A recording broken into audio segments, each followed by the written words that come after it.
Hi, this is Dr. Joy Kong again. I want to continue our discussions about stem cells and regenerative medicine. Today, I want to talk about how stem cells work because I think there are a lot of ideas about how they work, and there are some big promises and claims. And I just want to give people the nitty-gritty of exactly what the mechanisms are. So when we talk about stem cells, really a lot of times we're talking about mesenchymal stem cells. So these are what I call the masters of regeneration. So these cells are actually all around your tissue. So in every tissue that has been vascularized, which means having blood supply, these cells are there because they huddle around blood vessels, like, almost like, forming like a gecko, on a wall. They're holding on to it. And when there are signals that's in the blood that they can sense, they often traverse, they squeeze into the blood vessels and they swim upstream to the location of inflammation, which are either signals of injury or inflammation. Those attract these cells to get to the area so they can do their work to promote repair, regeneration.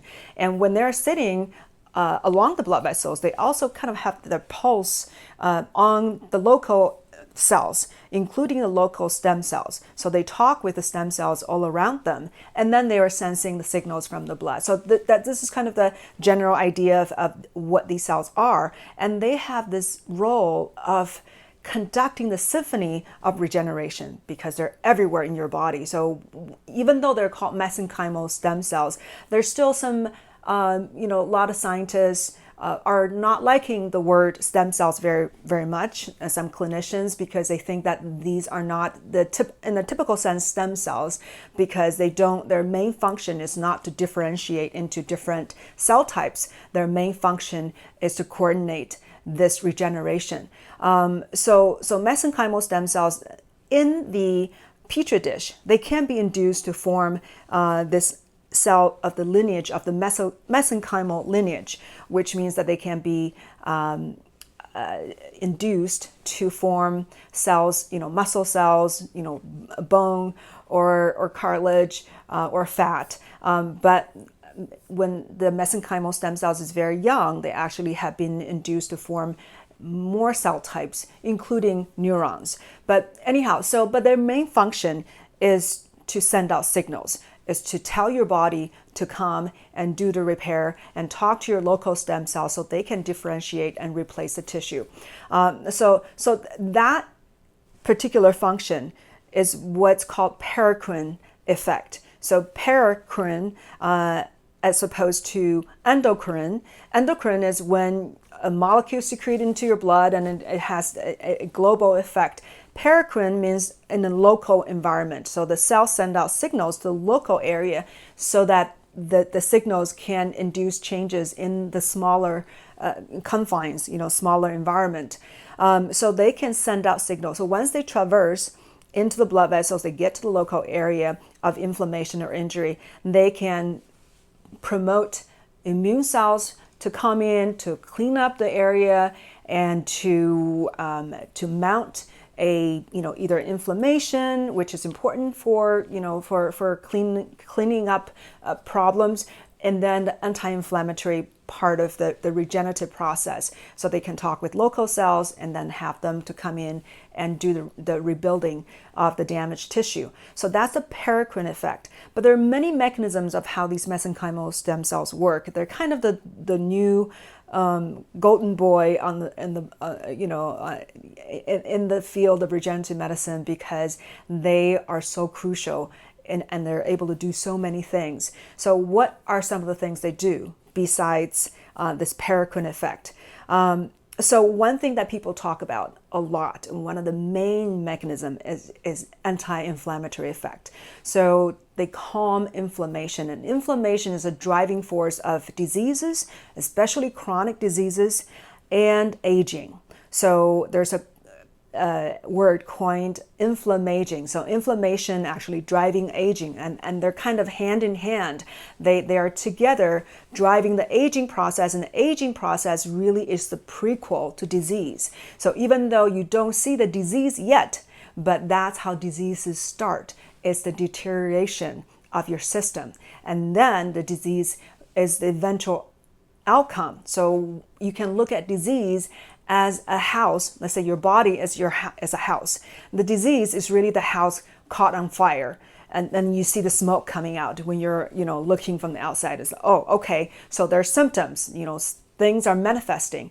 But before the house is caught on fire, doesn't mean that things are not going on, right? Just because you can't see doesn't mean that little things are not catching on. You don't see the smoke yet, but things are happening before the smoke comes out. So that's what inflammation has been in the aging process, right? The aging process, inflammation, they go hand in hand and they drive the disease process. So if you can calm the inflammation, then you can slow down the disease process or prevent the disease from happening. So anti-inflammatory effect has been shown over and over and over in stem cell therapy, because it can reduce inflammation. And when you keep inflamed, when you stay in inflammation, you cannot repair because your body is in this acute state. The repair cannot really happen. The regeneration cannot happen. So that's anti-inflammatory effect. Another effect is immune modulation. So the inflammation is really this inflammatory aspect of your immune system. And then there's an anti-inflammatory action of the immune system. So it's called T1 and T2. So there should be imbalance. But as we age, we are more inflammatory than anti-inflammatory. So the balance is tipped over.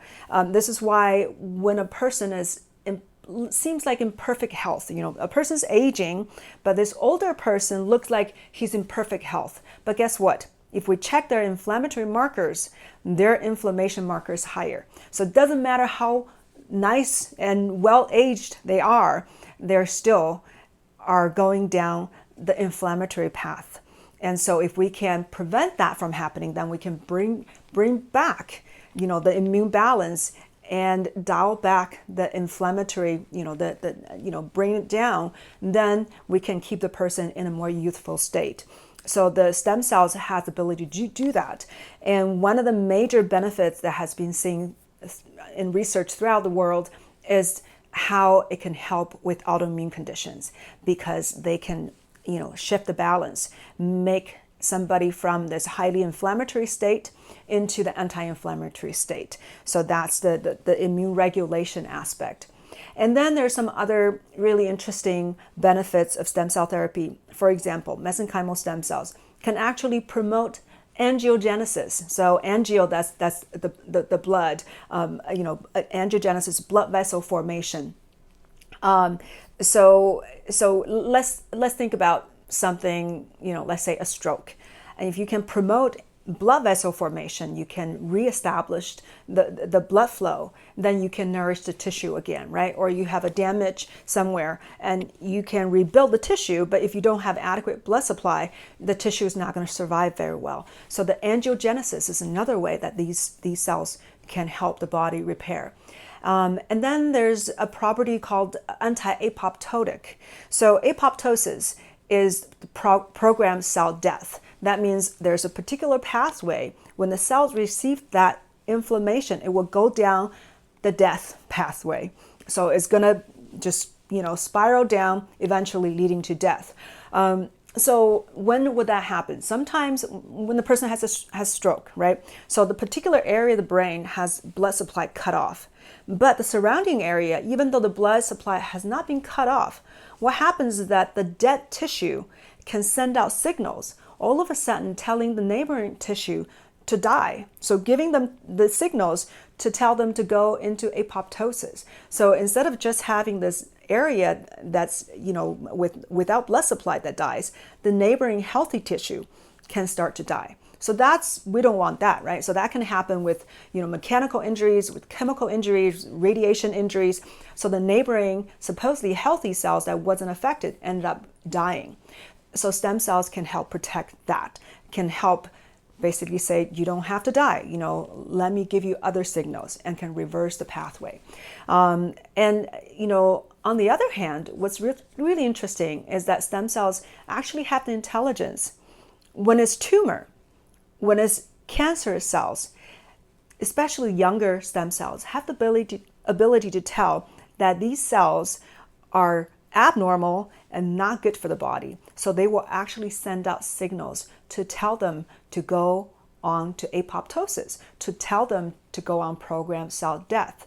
So the cells are not just blindly, saving other cells. If the cells are dysfunctional, are not supposed to be there, then the stem cells, the mesenchymal stem cells are able to tell that we need to make sure these cells die. What's fascinating is the older we get, the less that ability is still there. So they've done experiments where they compared stem cells from umbilical cord, which is a very young source, and stem cells from somebody that's middle-aged. And they use the fat-derived stem cells. And they look at the young mesenchymal stem cells versus middle-aged mesenchymal stem cells from fat, and look at their effects on cancer, so on tumor. So they did it both in a petri dish and on a live animal. So they put the stem cells next to the tumor and see how the tumor respond. So when it's fat-derived stem cells from a middle-aged person, they realize that either in a petri dish or on an animal, the tumor grew. They grew more. But if you use umbilical cord-derived mesenchymal stem cells, the tumor actually shrink and start to disappear. So this is very fascinating because not all stem cells are created equal. So I actually have a very technical lecture that I put on YouTube. It's called Are All MSCs Created Equal? It goes to extensive details about the comparisons between different stem cells. But this just shows you that a younger cell can have the intelligence that gets lost when a cell's age. So stem cells, just like any other cells in our body, will age. They have gone with us on this life journey. They have been exposed to the same kind of toxins. They have endured oxidative stress in their body. So they will have changes. Their DNA may change. So they senesce. Our own stem cells over time will become less and less potent and less effective, and they have less ability to produce anti-inflammatory signals and less ability to differentiate. So they deteriorate.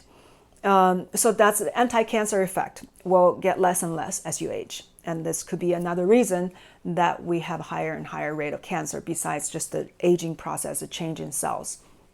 So another benefit, which is really interesting, is what's called anti-fibrotic effect. So mesenchymal stem cells have been shown to have anti-fibrotic effects, which means breaking down of scar tissue. So scar tissue is it's a problem in various diseases, including lung fibrosis, right? COPD, and your lung tissue start to become fibrotic. So it loses function. It becomes, this hardened connective tissue. So then the lung is not working very well. Liver cirrhosis, same thing.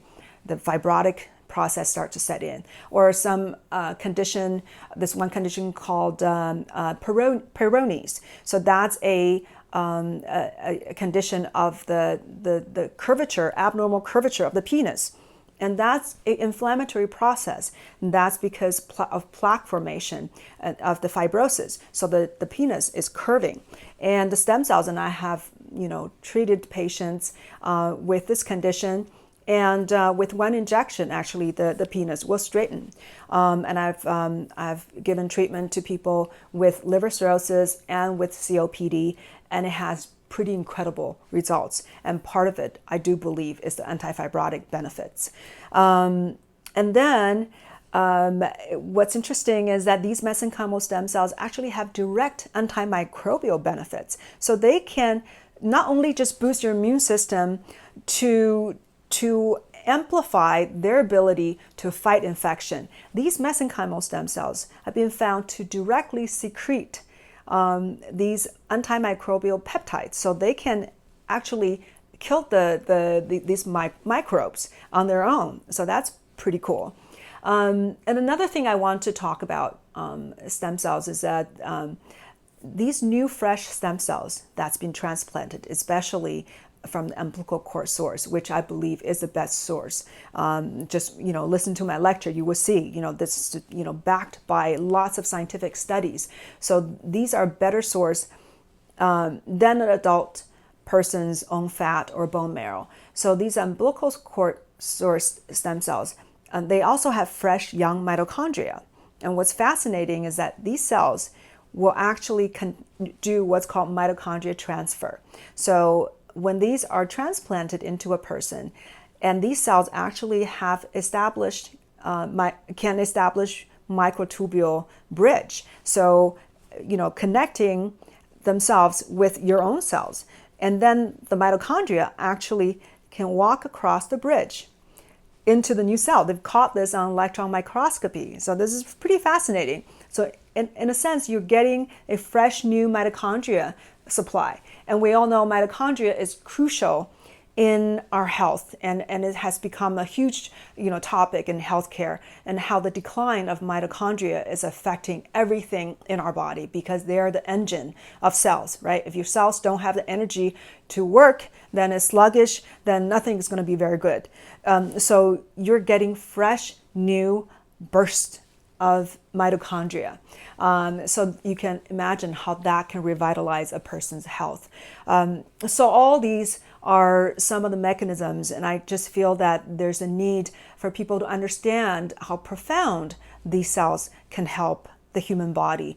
There are particular ways that they work, which are really fascinating and really fun.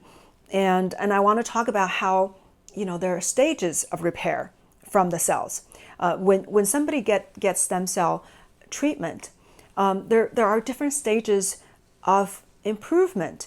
The first stage is very fast. It's the anti-inflammatory and removal of dysfunctional cells, kind of cleaning up the debris type of action. So that's a much faster process. So a person, that's why when I treat somebody with different conditions, with pain involved, their pain can have a drastic decrease very, very rapidly. Sometimes when they get off my examination table and their pain is 50% or even more gone.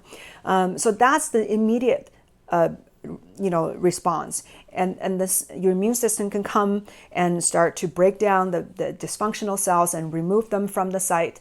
And then the second stage is the rebuilding of tissue. So that's going to take more time. This is why a person needs to be a little bit more patient when it comes to the rebuilding stage, because building of Rome doesn't take one day, right? You need to lay the bricks, you need to lay layer and layer to build the tissue that's been damaged. And that may take weeks to months. And then the very last stage, after all this is done, the last stage, these stages overlap, right? They don't just do one after another. They can overlap and all happening kind of at the same time, but some have a longer range. And the last stage is what can be, what we can call kind of a genetic modification or genetic repair type of effect, because when the stem cells are in the body, how they communicate with the body a lot of times is through the exosomes. And what is included in the exosomes is a lot of growth factors, but also microRNA. So these tiny little pieces of RNA carrying genetic information, they can go across the cell nucleus, so the membrane of the nucleus, and they can go in and interact with the DNA. And they can change methylation patterns. They can actually make genetic changes, help repair the DNA, make them younger, make them function better. So that will have much longer ranging benefit. And so you may not see it very clearly, but doesn't mean that they're not happening. They're making your DNA healthier. So that's a much longer, that's months to, even years of benefit. So that's kind of what I want to give people a, broad idea of just how interesting these cells work and what the healing process can be, and what you can expect. So you don't expect miracle immediately, because now you understand how the cells work. So I hope that's helpful, and thank you for watching this. And, I hope you are as excited about this new branch of medicine as I am, because this is groundbreaking.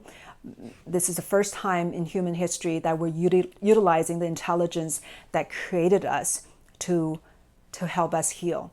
So I hope I see you very soon, that we get to do another episode soon. So see you next time.